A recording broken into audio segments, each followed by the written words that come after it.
Welcome, everybody, to Open Class Doodles, episode 36, and how to spot future trends. Or let me rephrase this, never to miss out, never missing out on a trend again in your life. Yes, it is actually possible. And why is this necessary in the first place? This and many other fascinating questions we're gonna explore in today's class. I'm super excited about this one because in a ever changing world that poses so many challenges, so many obstacles, so many new things that we basically have to learn on a daily basis. Being ahead of the pack, being more, in tune with what's about to happen and spot those future currents, those trends, those styles that will pop up and kind of indicating and directing your core value proposition towards those, imminent occurring events maybe is part of your strategy in the future, and therefore this is the new game changer. You become the trend in the first place. How to do it? Well, we're going to talk about it in today's episode. So welcome everybody to the COACHMC studio. This is the place where we'll help you actors, performers, entertainers to stand out in the audition room, no matter where the audition takes place, no matter what you're auditioning for, because life is an audition. We are always auditioning, and sometimes we don't even know it. And therefore, it's about communicating our core value proposition in the most effective, authentic, and remarkable way. This is why we shape those unique behavior deliveries over here at the COACHMC studio. So thank you so much for tuning in. Smash the like button, subscribe to the channel, and share this content if you thought at the end of this video that this is something helpful and insightful and maybe even valuable. Then definitely share it also with the people you deem, the people who should listen to this, right? So the community expands, we get more subscribers, the message spreads out, and therefore more and more people can communicate in those remarkable ways. And we accelerate the positive growth of our culture that has been bombarded with bad entertainment for the last 25 years. So without any further ado, let's jump into today's class session, Open Class Doodles, Tactical Doodles for Success, and let's see what's cooking.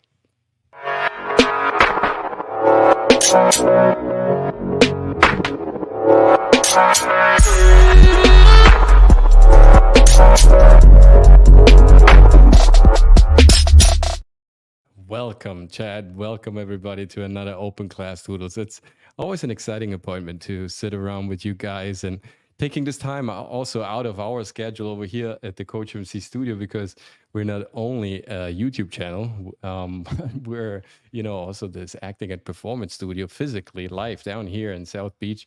And so therefore, if you're, also from the Miami area, South Florida area, and you want to maybe upstep your game or kind of look into something new and exciting, or kind of dust off your artistic toolbox, your acting toolbox, right?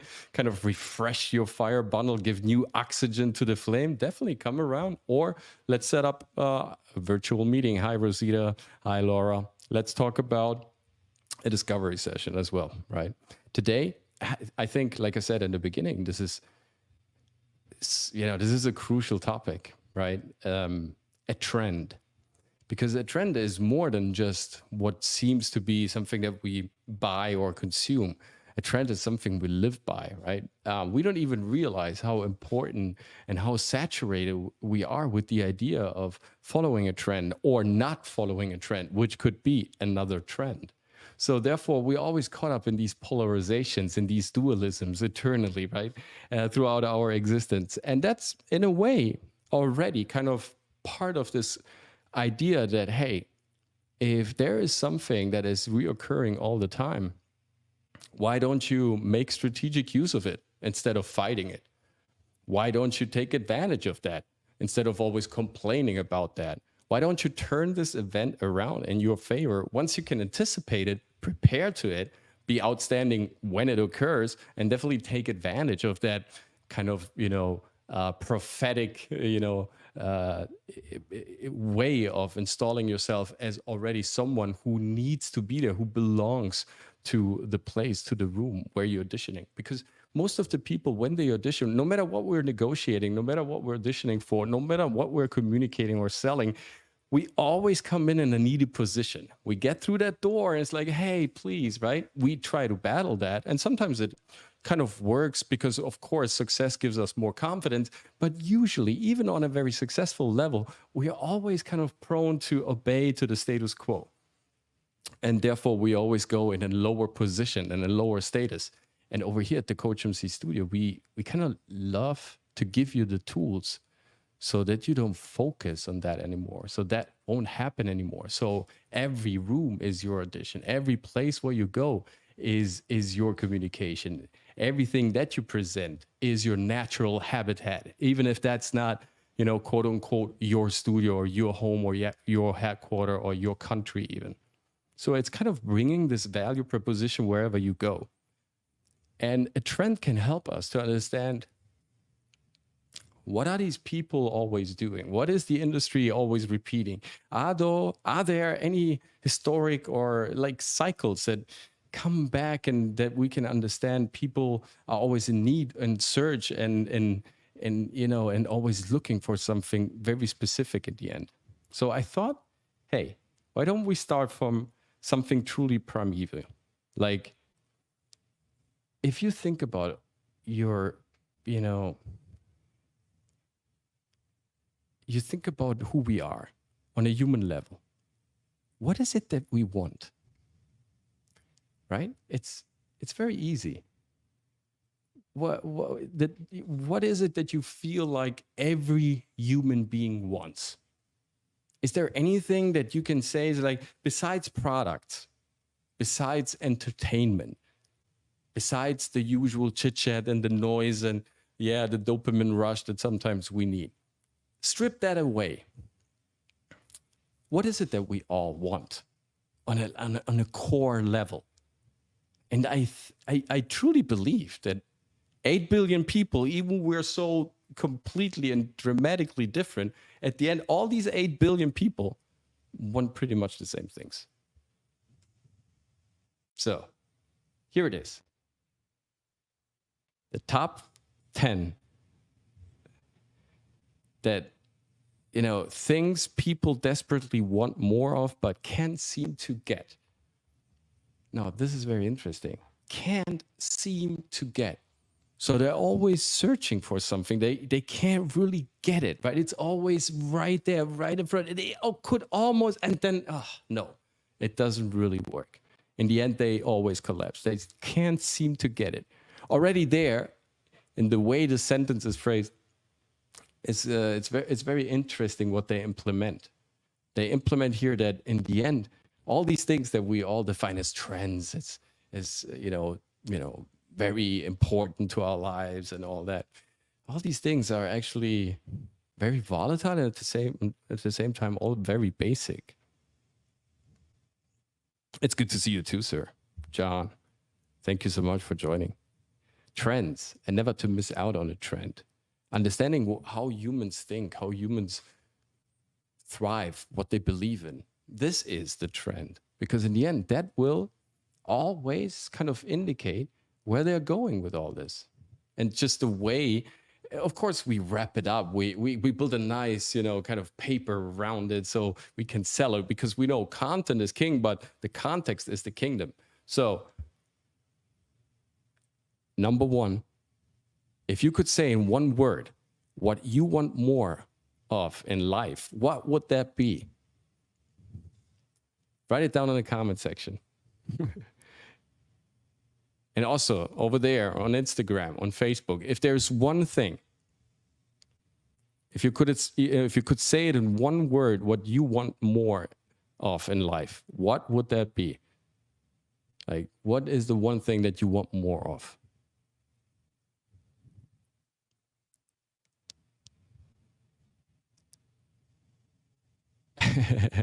It's all the goods you want, Pat. Good for having it. Good that you stopped by. Thanks. No, it's just, you know, just everything. What is it? And like most of these people here, according to the survey, and I believe this is spot on. This is launched by LinkedIn. Kathy Caprino. She's a global career and leadership coach.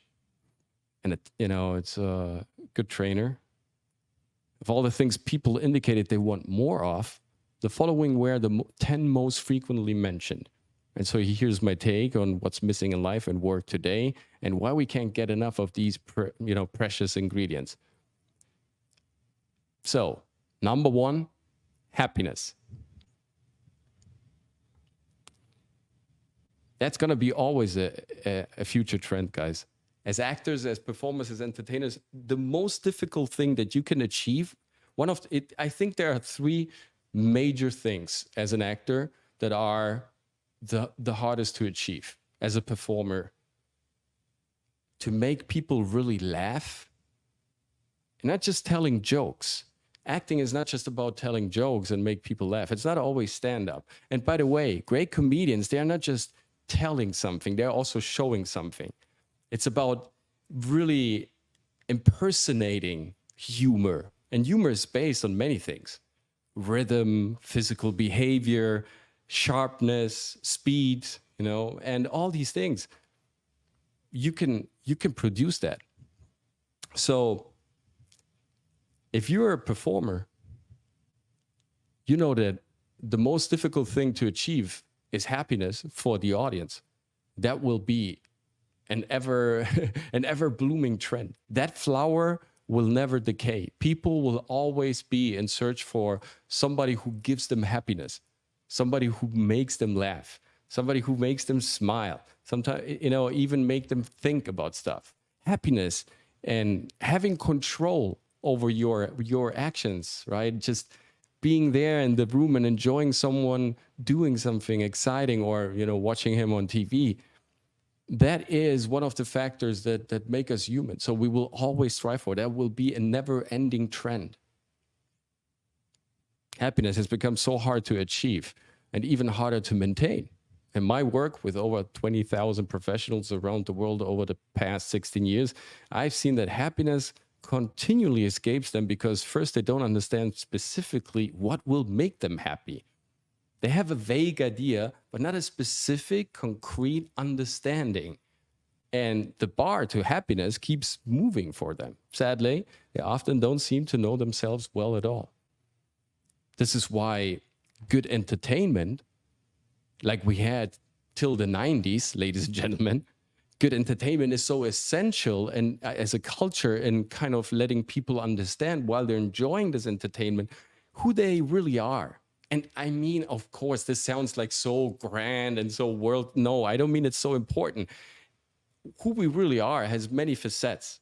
We are based on many, many Lego pieces and smaller and bigger bricks and stones. So even if it's just one stone that you finally capture through a piece of entertainment, that's a service. That's a service to that person. You entertained, delighted, but also inspired this person. And how many times has this happened to us? Like after great movies coming out and really thinking, God damn it, that was good. That was really, really good. I really enjoyed this. Or a theater play, or of course, any entertainment, right? If it's based on that idea to really give people happiness, because people, like you're seeing right now, this is the one thing we all crave for. No matter how rich we are, small we are, big we are, it doesn't matter. As humanity, our brains are so connected to each other, and we perceive the collective state. That's why concerts are a great example for that, right? You perceive the collective state. It's great to be part of something exciting. So when you're in a theater or at home with your relatives, with your partners, with your family, enjoying a movie, you're laughing, you're having a good smile, and you have a conversation about that. That is a good experience. That is a positive, that has quality, right? And this is what we're lacking: quality, passion. So happiness will always be a trend. Now, here's something for you. You will never miss out on that anymore. And I think there is this one meeting that allegedly took place between Charlie Chaplin and Albert Einstein.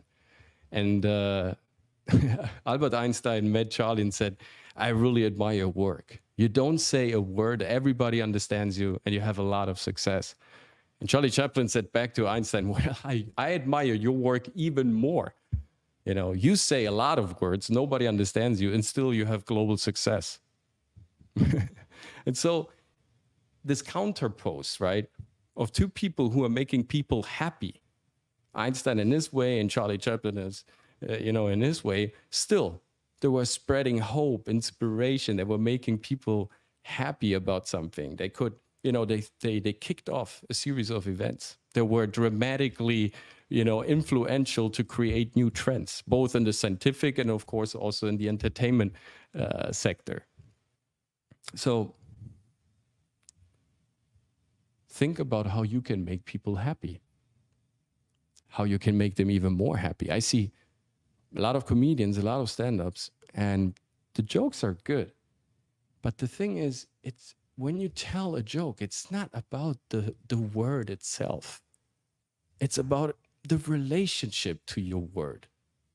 What you say is not so important like how you say it, how you behave, how relaxed you are, how confident you are, how easy you are and quick you are to pick up on someone else's, hecklers, comments, something else that happens in the room, asking real questions, great interaction, and also having a program that is physically a bit changing, throughout, and not always, yes, it's stand up. It doesn't mean that you can't move though, right? So I see a lot of people being slightly sloppy, with their programs. They are not really working on making people happy thoroughly. If you are preparing everything in a perfect way, like, top notch, that you really dominate your prep, and then you deliver perfectly, a choreography that looks and kind of feels spontaneous, then people, they will flock. But nonetheless, we're talking about trends. So what is a trend, really? I mean, where do we get these ideas that we need a trend? So there are many questions and many ideas about it. I believe there are two fundamental time cycles, and this can really be kind of traced back into history. And through these time cycles, you can pretty much predict, as crazy as that sounds, what eventually will always come back as a trend, as a style, as a fashion, as a way of thinking even. And that spreads out into so many different levels. It's crazy. Music, entertainment of all sorts and kinds, and of course, sociological also ways of developing as a society. There are cycles that are always coming back. And inside of fashion and design, you have this idea that, as well as in other arts form, that there was some sort of a 20-year cycle. If you looked around today, this article from Vice said by Hannah Ewens. If you looked around today on High Street in Britain or on social media, you might find it difficult to place which decade we're in. The only clue would be that it's literally all happening.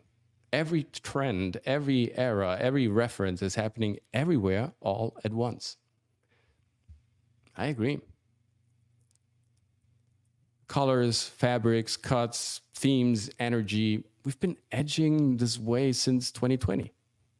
But never has this been truer than in 2022. The first full and proper year out post-corona, a couple of years that altered our collective, whoever wants to believe that. Since the pandemic, microtrends have originally popped up on TikTok with users describing, group looks or aesthetics, bimbocore, Catholic chic, bada boom. But she's right about something fundamentally. She said that all trends are now happening at the same time. And there is something fundamentally true about that. Because we are in a state where we're, of course, we've come to many resolutions and happenings. And back in the days, there was a fashion style. It usually took like 5 years to integrate a big brand and then kind of milk the cow for another 10 years and then kind of end the operation after another 5 years. So a big fashion company or big fashion trend probably could leech off, almost 20, 10 good years and then 5 before and 5 afterwards as well. So it's overall 20 years in there as well. This is what you usually needed, right, to establish a fashion brand. Nowadays, you can establish a fashion brand in a couple of months, and then it could be over the next year, right? So there is a lot of speculation, a lot of fluidity in the market. How there is this idea that everything can be sold at any point It doesn't really matter to follow a certain current. There are islands of trends in a big ocean of this collective narrative, more than one singular stream that everybody follows like it used to be. And I probably have to agree with that. That's fascinating because in movies we see a pretty, a pretty similar development. Since the beginning of 2000, we're seeing more and more everything kind of being streamlined, and then it's been offered in all sorts of different ways on all sorts of platforms. And so there is this overcrowding platform that is called, reality, where you can access media entertainment pretty much at any point, everywhere, whenever you want. So yeah, that changes a lot in the culture that manufactures those products. So what I'm trying to say here is, instead of always kind of defining us by the things that people might buy or not buy, why don't we stick to defining first who we are, what our art looks like, how our private life looks like, and kind of combining that in a strong and healthy way, and therefore thriving on your own product. And be not always so stressed about, the numbers, because in the end, it's about that your art grows. Look, they interviewed thousands of people, and I can assure you, the things that make us really happy in the end are always the same.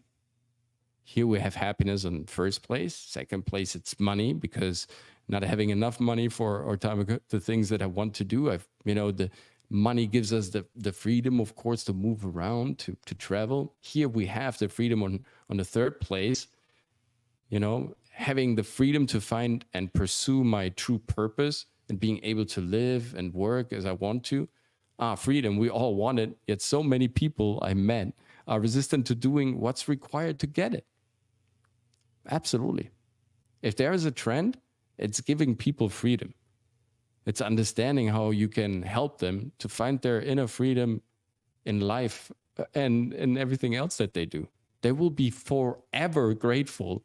And it's not about making money. It's about having a legacy in what you do. What is necessary to experience freedom? And making yourself right in terms of what you truly want, versus what we're socialized and conditioned to think we want. That's exactly what I'm saying. You see, it's not about trying to figure out what an outside market might want from you. It's trying to figure out what you want from yourself. Once you get that, it's easy. Opening up businesses is a list of very obvious things. Maintaining them, that's a very huge list. That's a big list of things that are truly weird and not predictable at all. The reasons, why we do these things, they make us special. They transmit the value. They make the value proposition even more remarkable. They make the performance stand out. It's our motivation. It's our attitude in the end. And you see, if you look through the list of the things that people always want, it's always the same. So after happiness, we have money, we have freedom. Because I guess this is the ultimate equation. What else? We have peace. Now, can we market peace? You've seen it happening everywhere, right? You can market peace. You can market everything. So yes, people are addicted to the idea to buy in anything that will give them at least the illusion, right, of peace. Songs that talk about it, merchandise, books, events, everything that you can build and create around that idea of giving people peace, yoga classes, full moon retreats, all sorts of healing bowls. And I'm not making fun of those. I mean, I go to these events, right? I love to go to the beach to what is it? The chanting bowl, peace, full moon retreat that we have over here. It's beautiful. And yeah, it's also a little bit different and silly. You need to allow yourself to be silly and to kind of, throw in like a night like that, and come together with people that you don't know, that you've never met, and kind of have this thing on the beach where you all sing, and you have to behave like you are truly meaning it. Sometimes you truly do. I mean, it is sort of a great way of, I think, doing just something else. And that's a true like challenge, to allow yourself, besides all the functioning, to be also silly, to not taking yourself too seriously, to do stuff that is new and a bit weird and exciting. It doesn't need to be dangerous. It's just, just try out different stuff. I found like peace also comes from that you have the peace of mind that you can do it or leave it, but it's there, and you can be part of it. You can interact with it if you're more interested. If you then you dive more into it. If not, you look for something else, and that is, I think, a healthy liquid state. It's not that we dissolve all values, that we get rid of all morals and all dogmas and all little laws and common sense ideas, right? No, it's not that. That means dissolution. Then we don't have a solution there anymore. We have, right, a diesel. So it is about having the choice, practicing it when you want it, and coming back to yourself by understanding what it did to you. And those moments, those peace moments, no matter how you practice them, whether it's yoga, whether it's martial arts, whether it's your session of meditation on the beach, in a mountain, on a hike, whether it's a little thing that you do for yourself at home, whatever it is, if you practice it, you cultivated it, it's good for you. You don't always have to holify or polarize the thing. Just because you practice it, it means just that you're aware of it, that it happens. That's beautiful already. Yes, I know. Yeah, we need to coordinate. Thank you, Future Boy, for sure. Definitely. John Doe, freedom is letting go, awareness, and letting go, awareness, and empathy will follow. True power is to relinquish control. Yes, yes and no. I mean, like in martial arts, there is the state of soft structure, where you accept the hit, but you definitely need also structure to then reflect or deflect the hit. So both needs to happen at the same time. You can't just give in one all at once, because again, that would dissolve, right? That is a liquid state, means like, we got the best example here. I was reading this a couple of minutes actually before. It's about coordinating your attacking forces like water. So Sun Tzu in The Art of War says, there is not one strategy. There are millions of little strategies that in the end of the battle look like one big strategy. But of course, inside of that setup of a strategy that you had, you have to, of course, if something unexpected happens, you have to adapt to that. Adaptation is key in winning the battle. So the attacking force, Sun Tzu theorizes, needs to move like water. This is also where, of course, Bruce Lee gets the idea from, right? It's guys, it's Sun Tzu, right? But Bruce Lee also said it. These are, his book, The Art of the Intercepting Fist, a great book, by the way. He said it, that this is, of course, based also on older source material. So he never really said that he was the inventor of the term, that you need to move like water. But this is what Sun Tzu predicated and prophesized and theorized, that attacking forces need to adapt to what the terrain, to what the enemy is giving them, to unexpected events, to stuff that also can happen environmentally. So when you adapt, then you win. You have a strategy for your art, and then you see what the reactions are and you implement. Never sit on that strong boulder and on that proud boulder and say, no, I'm not going to change my art for no one else there. And because I've seen people doing that, and that's crazy. I mean, I understand art comes from a very personal process, but nonetheless, it needs to be displayed, right? Art, in order to be art, it needs to be displayed and perceived, hopefully, positively, so it gets, somehow also monetized. Otherwise, it's art that will not be understood or just not be displayed anymore. So if you want to display it and you want the reaction to be positive, then first of all, you need to be positive. Otherwise, it won't work. You need to come to terms with yourself.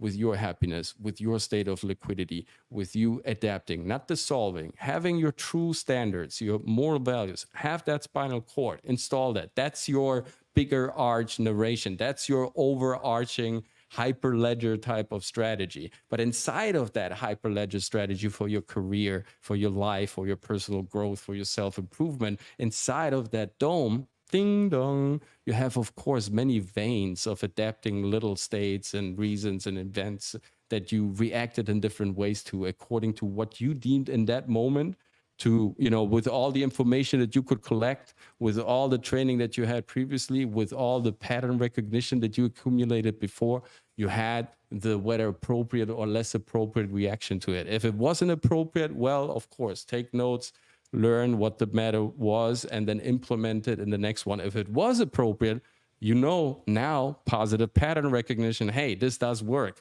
This does work. There you got your trend. This is something that people pick up about your art, about your composition, about the way you make music, about how do you sing, what you sing. All these things mount up, and then you create more critical mass. And therefore, you automatically attract people who are interested, people from the industry, because this is what happens. Art gets spotted. Quality promotes itself, and suffering is the instructor of that itself. Thank you so much, Future Boy. Oh my God, man. No, really, we have to coordinate. Yeah, for sure, man. I want the good guy, and but we jump back and forth. That's okay. We will do that simultaneous. What's up? Yes, and what he says, it's best strategies to attack out of the rising sun so they're blinded, but also on steep hills. So Sun Tzu said, if you are the first to attack by the rising sun, make sure that the position from which you are majorly attacking from is very difficult to reach.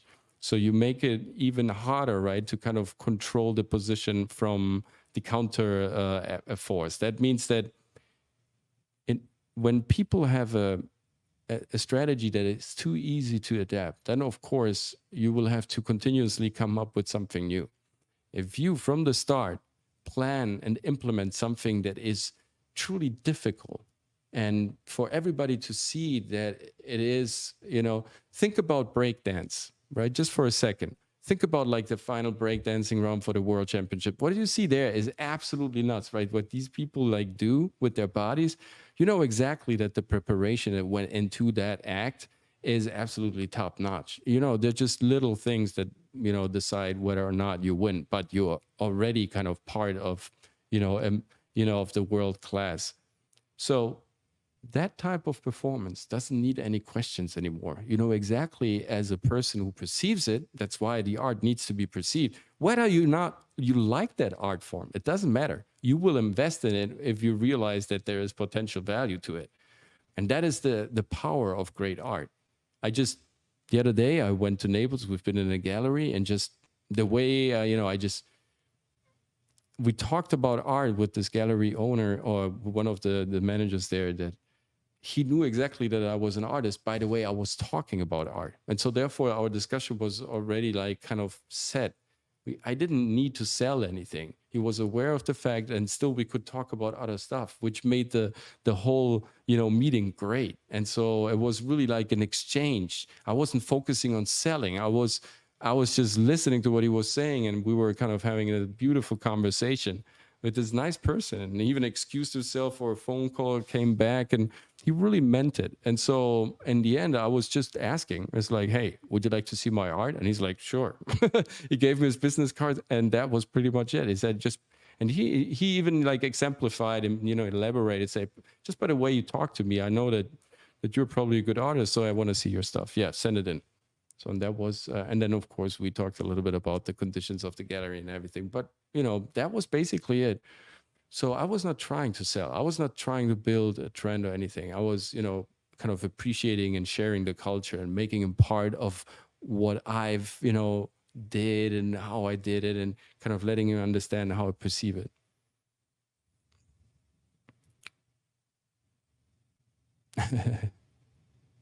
Yes. So What is always a trend in the human experience? A trend will always be joy. The hardest thing that you can do as a performer is make people laugh, make people blush, and make people believe that you are truly making a discovery.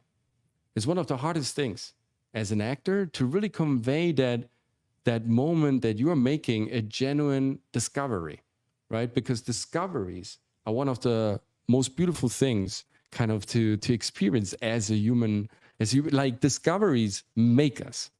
As a civilization, Isaac Asimov, he once said, the reason why there is a universe, it's not because in the beginning there was chaos, or the beginning there was darkness, or the beginning there was the word. In the beginning there was curiosity. The universe was curious to know what the hell is going on, and therefore explored itself. By exploring and exploding have the same base, the same root, the same ground. Exploding and exploring are pretty much the same thing. That's why the Nobel Prize, right, the highest decoration for any researcher, scientist, or explorer, right? It's the highest. It's the Oscar for scientists and writers and authors and politicians, of course, right? The Nobel Prize. Alfred Nobel. He invented dynamite. And now he's giving out the peace prize for humanitarian action. So that's very interesting as well. But yeah, he invented dynamite, so something that explodes. That's why he's now giving awards to the biggest explorers.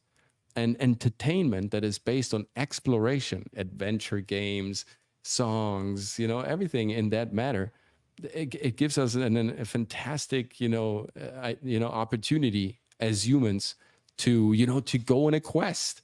Adventure movies. If you think about the 80s, from Goonies to Indiana Jones, and of course, Back to the Future, Star Wars also, when it's just an exploration of that incredible universe, right?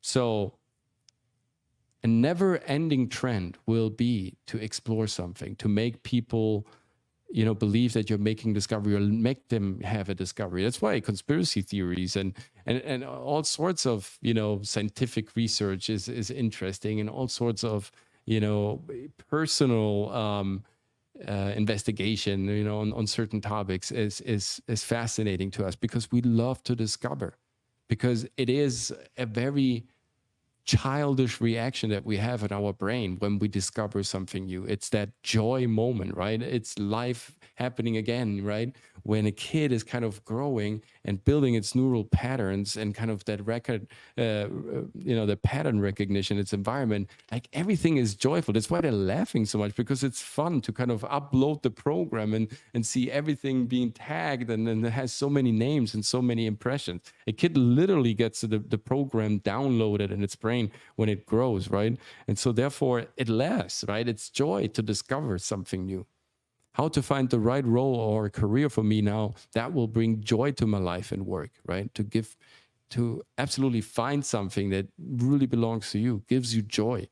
And working with women to build successful, rewarding careers they love, and with people who are participating in the great resignation movement we're experiencing now, I've witnessed how the process of leaving jobs that are wrong for us and stepping up to our highest potential, honoring our visions for contributing to the world in a meaningful way, does indeed pave the way for more joy.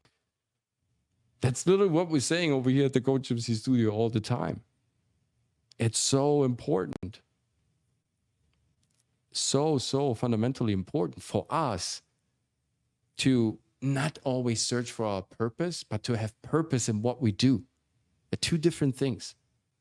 If you like the, entertainment and acting, if you like to be an actor, then come in, find your style, find your way of saying things, find your way of moving, find your way of expressing yourself, really finding your core value, what you are.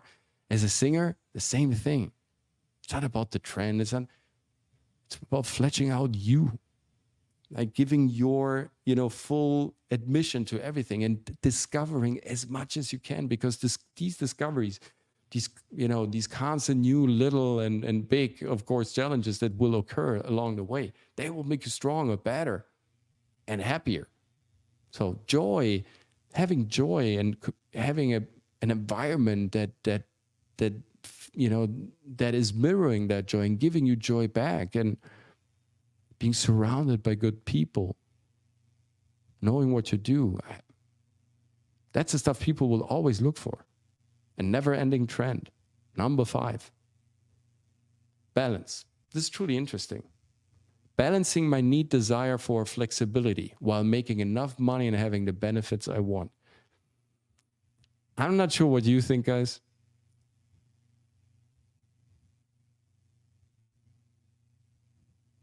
You keep dipping your toes in infinity. Taste quasars, hear sunsets, and remember, innocence isn't lost. It's tucked behind cynicism, waiting for stardust to rekindle its glow. Wow.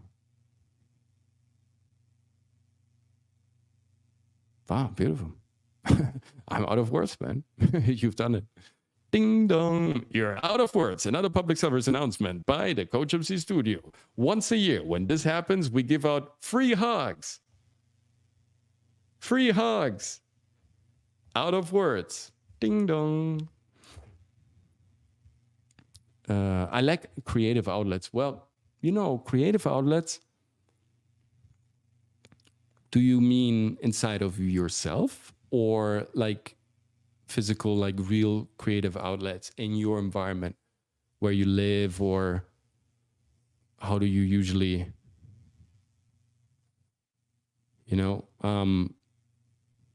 because creative outlets, I mean, this is Future Boy, and it's just a really good point. We have this idea that nowadays, because everybody's complaining, right, that we tend to forget how actually easy life has become, especially in the West.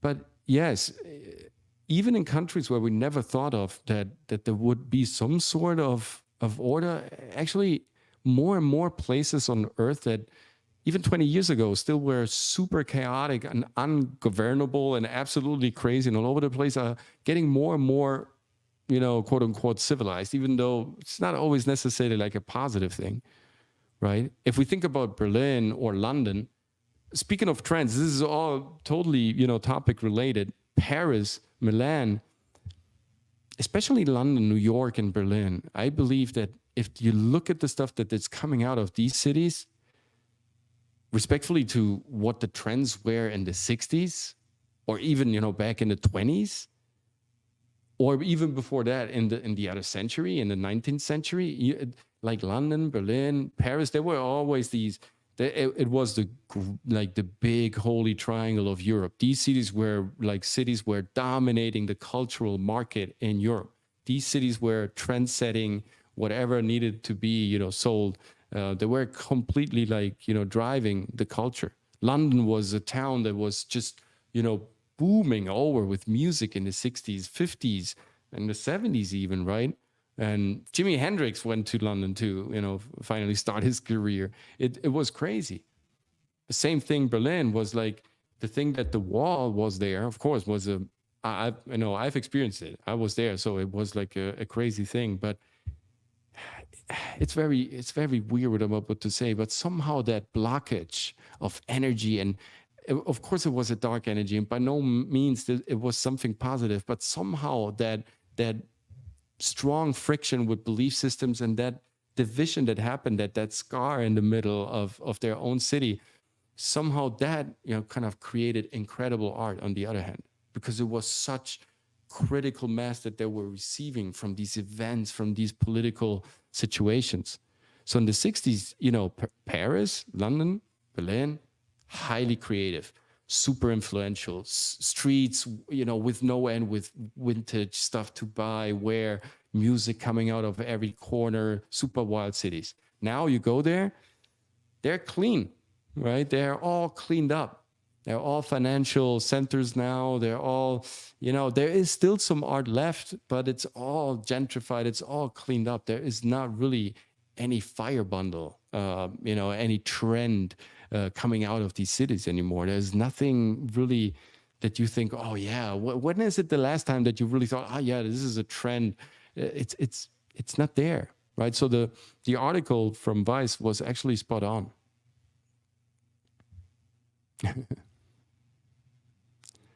I work, get home, and then nothing. So where should you get creative outlets if you just said it, my friend? Just reverse engineer that sentence. What would be the most logical thing to do? Kind of, look out where creativity in town is happening. Just start from somewhere. When we moved to Miami, we didn't really know. As crazy as that sounds, right? We did our research. We were kind of completely sure that we were moving to LA, and for 10 years all of our concentration, all of our work was based on that, and then all of a sudden we decided to move to Miami. So we really didn't know town. We didn't know any place to go where actors would be. Nothing. So we just picked. We said, hey, there's a lot of comedy going on, let's go to these comedy clubs, right? There must be performers there, entertainers there, maybe some actors, maybe some of them come over to a discovery session, you meet some other folks. And this is basically where we started. And from there, we branched out. More and more events, more and more networkings. Of course, it was, believe me, it's hard to go. Sometimes when the day is long and you work and, just cleaning yourself up, driving somewhere and all that. I get that. But still, you do it when you're tired. What else is there to do? And so this is how we started. And now a year and almost a month in being here already, we know everybody. We basically know everybody. And now we can start to create. Yeah, I mean, there are some really good streams. I'm not saying you shouldn't watch YouTube streams. Hey, watch this YouTube stream. Ding dong. No, for sure. There's some good information, some great content, a lot of good stuff going on. But in the end, I mean, yeah, definitely you could watch a stream also, while you're commuting to an event, or watch the stream later when you come home from the event. Get people to talk about your art, what you do, and start networking like crazy. Be part of these projects, reverse engineer that sentence, and you have pretty much your blueprint for the next month. So here's the thing. About balance, people will always need balance. Everything that promises them balance, they will be in search for. And this is also, I'm saying this a little bit ironically or polemically, but it's true. I also need it for myself. We always need balance. So an never-ending trend will be balance, giving people some sort of ease of mind, some tranquility, spas, all sorts of ideas that bring them down to themselves, treatments, coachings, retreats. All these types of events will always live. There's always going to be a trend for giving people balance. Fulfillment, number 7, utilizing my potential in the best possible way for myself and for others. One definition of fulfillment that is powerful is this: the satisfaction and happiness we experience as a result of pursuing our highest potential. When we're fully engaged in developing our abilities and character and finding new purposeful ways to be of service in the world. Absolutely. This is this is what I'm preaching. This is absolutely kind of clinking into what I said. It's not about finding your purpose. It's about what you're doing it purposefully. Because through that, you find a unique character and a great quality to it. And this is how people will then, because then, I know this sounds hard, but people are not interested in you. Right? They don't give a damn about you. They're experiencing their life. I'm experiencing my life. I'm not giving a damn about you. No, that's not true. I'm giving my time to you. So I probably care more about you than about myself. This is a deep, deep, deep question. No, seriously, people don't give a damn about you. And legitimately so. It's not about judging them. We all see our own movie. We all are protagonists in this thing called life. Everyone else, I'm sorry, hated to break it to you, but, is an NPC. So what's the result of that? the result of that is then giving people the essential in the most effective way and the least amount of time possible. Just be gentle with their time, because by that they will appreciate way more, even more than the content that you actually present, because they know that you have common sense and can behave. So the biggest, why is Amazon so potent? Why is it such an important company? Because it leeches off. It is based on this idea of fulfillment. It is so powerful, and this is why it's one of the, the biggest companies on planet Earth. And Jeff Bezos is one of the richest guys in the Western world, because it's based on this concept of fulfillment. It's a never-ending trend. If you can fulfill just give them a date, give them time, give them a restriction, and fulfill inside of that restriction. This is how comedy works. People will love you. This is how Amazon works, right? That message that you ultimately say, no matter where you are, in 24 hours, you have your product, and that we fulfill on that, is so powerful. This is why it's such a big company, because it's one of the basic needs of humankind, fulfillment. After joy and balance, it's fulfillment. And it's interesting also that's the number 7. I know this is like my take on it, but number 7, of course, is a very powerful number. 7 chakras, 7 days, 7 planets, and so on and so forth. So 7 is truly like there's a frequency to that number. So number 7 on that list is fulfillment. That will be always a trend. Confidence will always be a trend. Feeling like I have something to offer now, rather than feeling constantly as if I'm not ready and I need more training and skill. Hey, absolutely. Confidence is the biggest seller. Doesn't matter what you sell it with confidence. That's the beauty of our existence. Being there, really confident, nothing more sexy. This is a never-ending trend. People will always look for that quality. If you can transmit that with whatever you do, songs that speak out, that give you confidence, movies that give you confidence.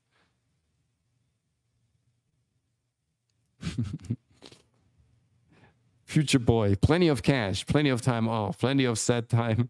Time feels void of creativity. Off time feels void of creativity. Yeah, I mean, hey, it's your choice, man. It's your choice how you invest your time. It's all good. It's not a tribunal, right? There is no justice department here. It's you having time. How do you use it? And if you're okay with how you use it, then it's okay. There is no one way, right, of living eternally. This is so funny. If you think about my grandfather and his father, they were drinkers, smokers, they were out in the fields, they were working, always outside, farmers, 109, 93 years old, 87 years old. They lived forever. They were strong, big, so it's your attitude towards life, how you use the time, the quality inside of that determines whether or not it's good for you. So confidence, this lack of confidence is experienced in epidemic proportions and can be seen in so many different ways, including in the proliferation of the imposter syndrome that impacts 75% of executive women today. Yes, and not only there. The imposter syndrome is what all these people, the Vokies and everybody else, it's an imposter syndrome, because it's exactly that. It's the lack of confidence. And so they have to come up with all sorts of excuses that are completely hilarious and ridiculous, right? And still they insist it's their reality, and everybody has to comply with that. It doesn't make any sense. Create something new.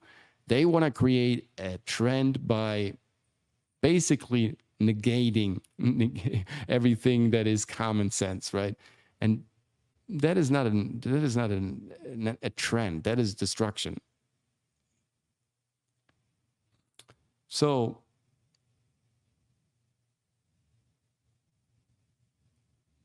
Oh, that's good. No, I absolutely, man. I love that. Absolutely. If you work for that, or even if you don't, I mean, don't sweat it, man. Everybody gets. There's no, if you know, but if you work for it, you've done your, you paid your dues. Absolutely, to get where I'm at. Absolutely, I'm looking for a creativity outlet. Sure, it's you. It's you. Asking questions is like what I said. Isaac Asimov, he said it. It's curiosity. This is how everything was born. Get out there and start asking questions and put your creativity in there, and you will see how that blossoms up. It's amazing what it does. Like really just sitting somewhere, have a journal with you. Maybe a little thing going on for yourself, and just sit there and observe people and take notes about their posture, about what they were talking, about what you think they were saying when you couldn't really understand what they were saying, where they're coming from, where they're going. Like very basic acting questions. And do that over time for a week or so. And you will have an album. You will have already, you have already records. Because you start filtering more and more stories. You start seeing more and more nuances. You start, picking up on more and more behavior. And that curiosity ultimately brings you to, some sort of a result. It's like, okay, so this is what this is about. All right, now express it. Now, put it into action. Whether that's a painting, a poem, song, a movie, graphic, design, poster, photography, whatever it is. Start with something. Get better at it. Get better at it. And then maybe you continue. Maybe you pick something else up. Maybe you expand on that. Finding purpose and how you do the things. This is how you inspire yourself, ignite yourself. Don't give a damn. Just, follow the rabbit into the rabbit hole of yourself, of your creativity, how detail obsessed you are, what you want to add to your craft, what the questions are that you ask yourself, the research that you do, the books that you read. I find reading and taking notes is the best process. I take visual notes. That's why we have this show today. I'm not showing any of my visual notes, but yeah, like doodling for myself, kind of reflecting on stuff it's where it gets me to new ideas, images. Sometimes it's just an image or a picture or a hunch, and then I elaborate on that, and then it kind of evolves into something over time. That could be a song, it could be a video, it could be some sort of a visual statement. Doesn't matter, right? And then you see where you have more contact, more personal need, more competition with yourself of getting better. And you invest in that, you insist and double down on that. And over time, you develop a good skill. And once you have a good skill, you have a market. John Doe, very well said. Observe and perceive any possibility, although it is possible to be both the observer and the observed simultaneously. Oh, I believe in the moment that you are observing, you're getting observed. Like Nietzsche said, when you look into darkness, darkness looks into you, right inside of you. So therefore, we always get perceived. I do this sometimes with my clients and my students. We have outdoor sessions, and sometimes I tell them, sit in a cafe, in a public space, in a library somewhere, and start looking at people. And then, start looking at them a bit more intensely, right? Start almost staring at people. And you will see at a certain point, that person will look back at you, right? That person knows that you are observing that person. It's just how our limbic brain works, right? We have like an electromagnetic field, right? That is kind of laid around us, like some sort of a sensor that you would have in an electric car. And kind of, it kind of creates that. And so we perceive at a certain point. And I want my students to go there to really perceive the point. When is it? How much intensity was in your stare? What did you feel? What was the image that you were trying? What were you looking at specifically? That person, were you looking more at the hair or at ears, or what were you all over the place? What was it that interested you in that other person? All these things are so beneficial to developing taste for yourself. And also, of course, craftsmanship, because if you have taste and you have craftsmanship, you can create trends by, creating your art. So confidence is one of the greatest challenge. And I think stability is not balanced for a very good reason. Like point number 9, stabilizing. I think that some of the worst advice many of us have ever received in life falls under the category of do the stable, secure thing. As one who followed the stable path for 18 years and pursued a corporate life that was in the end very wrong and painful for me, I know that stable can be the kiss of death. Nothing outside of us is secure or stable. Only you are stable. Your spirit, your intelligence, your capabilities, your gifts, and what you have to offer to others and the world. Yeah, if you have stability,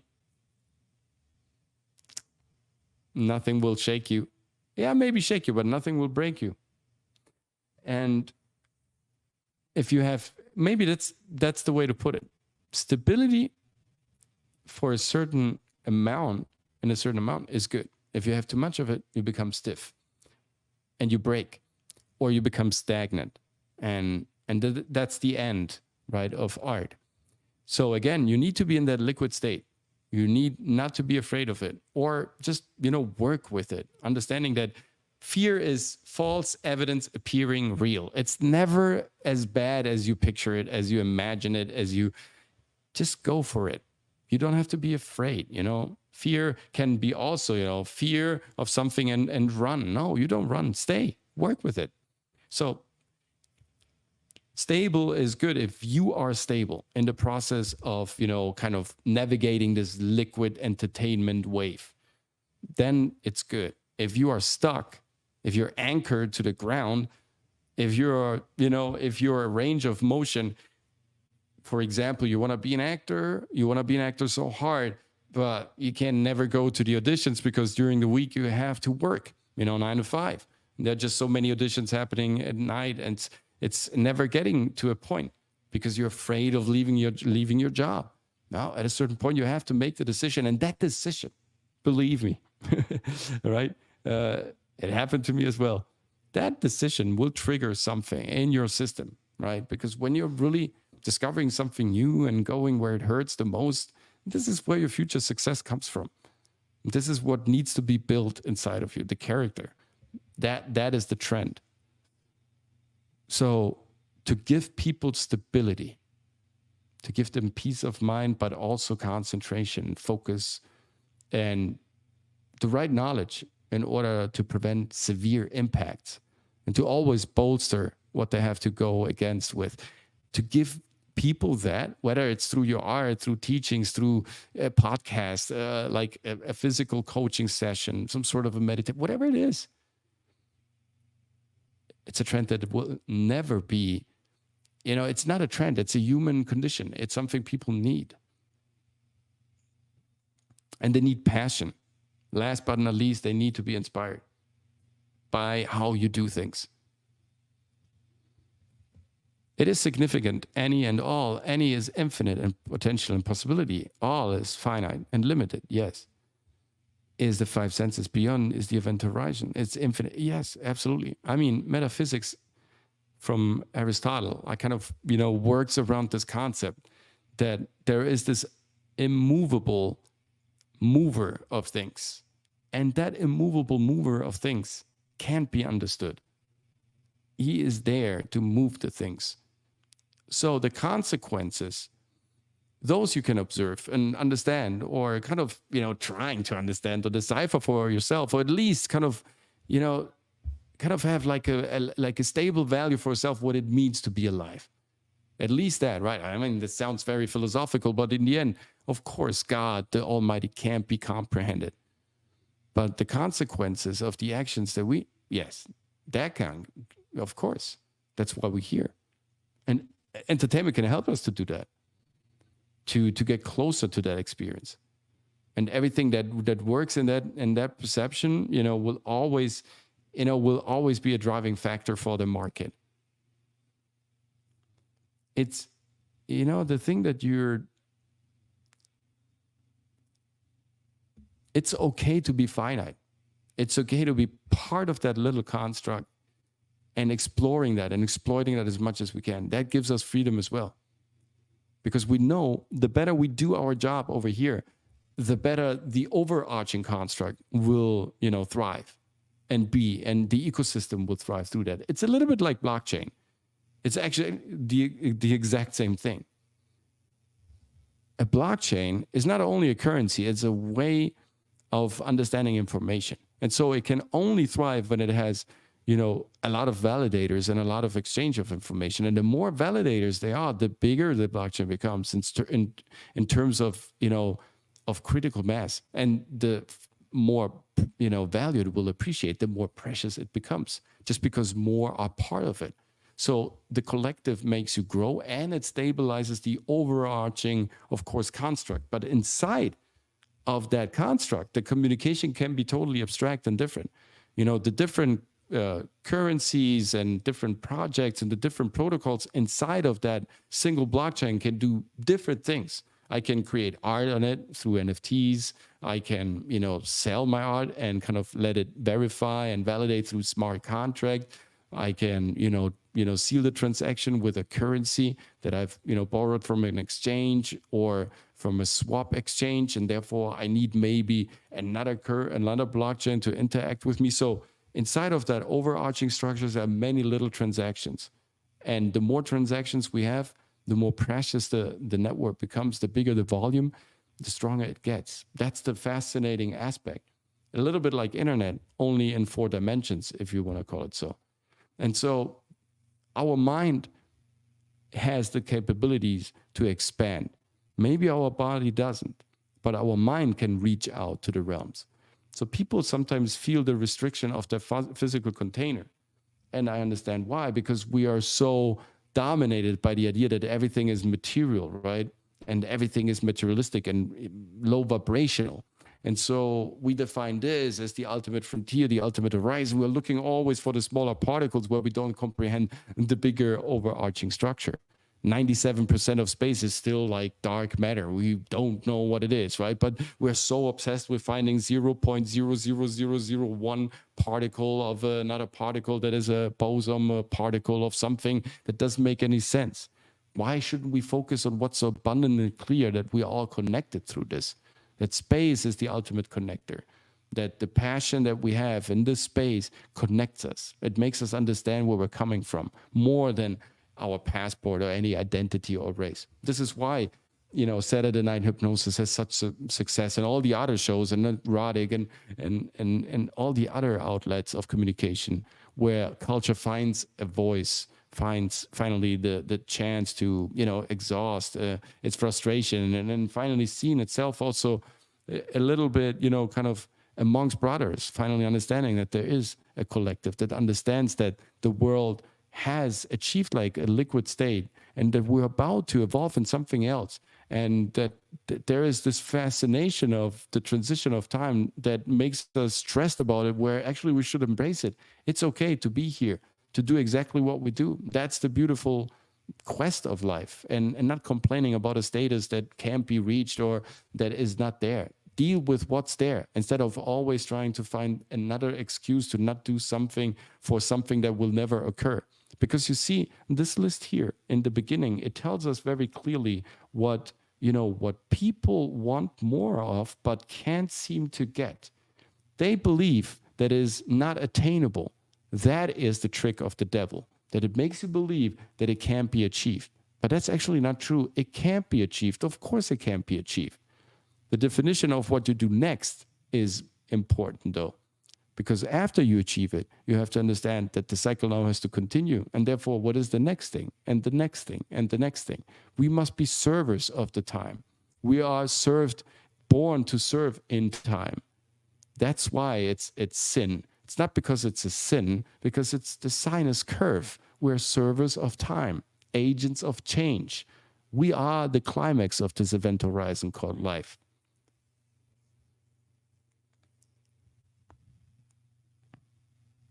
Yes, absolutely. John Doe, yes, it is. It's both happen simultaneously, the finite and the infinite. It's just beyond your perception. Think entanglement and superposition. Yes, absolutely.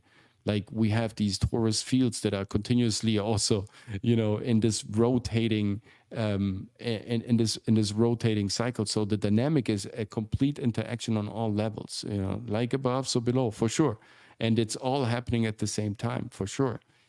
That's why we said there are no trends anymore per se. Everything is everywhere happening at the same time. We are the value that needs to be stabilized, not the trend, not we that need to understand the trend. No, it's basically the other way around. It's the trend that needs to understand us.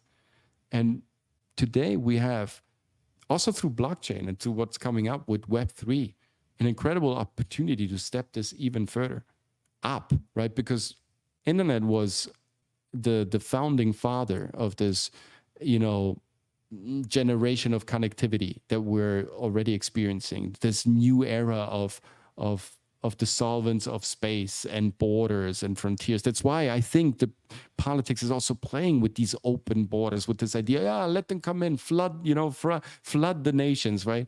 I think they just want to accelerate the process, which is dangerous, right? Because again, your stability is important in this.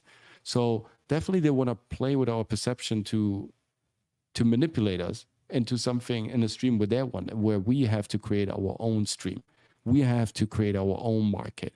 We have to be our own, little industry. We have to understand that. And that can be arranged in any way, in any facet that you deem necessary, right? So there is almost no excuse anymore. This is the beautiful beauty, nice. This is the beautiful, challenge here, because there are no excuses anymore. So it's all about you accepting what you are supposed to do with your time and serving that purpose, serving that time purposefully, doing all what you can with your craft to bring it to the next level, understanding yourself also the process through it. That is the ultimate trendsetter. And I hope you enjoyed this episode. Guys, it was a blast to come around and give you this. I really enjoy conversing with you, Coach. You have a great imagination. Thank you for letting listen. I learned from observing. Yeah, me too. Thank you so much for your comment. Thank you so much for coming out. Thank you to Future Boy as well, Rosita, Laura, and I hope you guys also enjoying Words of Paradise card that we have to talk about when we have to do this. And so we don't get in our ways. No, I really appreciate it. It's been a great moment here too. And I hope you guys take something out of this and really create your own opportunities in this very, very exciting new times that are already here, guys. Really seize this opportunity. Don't let it go by. There is something great happening, truly. And we are really on this edge of kind of reversing what has happened before in the last 25 years or so, roughly. And I feel like, we're seeing already what I mean here and there, but it's just becoming bigger and stronger and more interesting and beautiful and more developed and evolved. And we can be part of this as artists, as humans, as characters, as lovers of this new art and culture. So definitely leave a like. Thank you so much for stopping by. Check out readytoperform.com, guys. It's a great resource for you guys. If you have any other questions, definitely hit me up. And watch the can watch the replay of my latest masterclass, the improvisation, the art of improvisation, last one before the summer break. It was a truly spectacular class, guys. You will learn so much from it. We definitely closed a 10-month cycle of free master classes every month, and we're really excited about the content that we gave you there. We wanted to show you the some of the other tools, and kind of also getting in the conversation and getting your view on things. And these months have been truly a blast. Thank you so much also for coming out to these classes. See you on Saturday, definitely, with Saturday Night Hypnosis. Tomorrow, 3 Sages and the Time Machine. Don't miss out on that one. Ryan, Roger, Athe, Dragon Slayer commentaries. The trinity of madness coming together. And and then we have on Thursday at 3 p.m. Eastern Standard Time. Thank you so much, guys. See you tomorrow with the other 2 amigos for sure. And now you're ready to perform.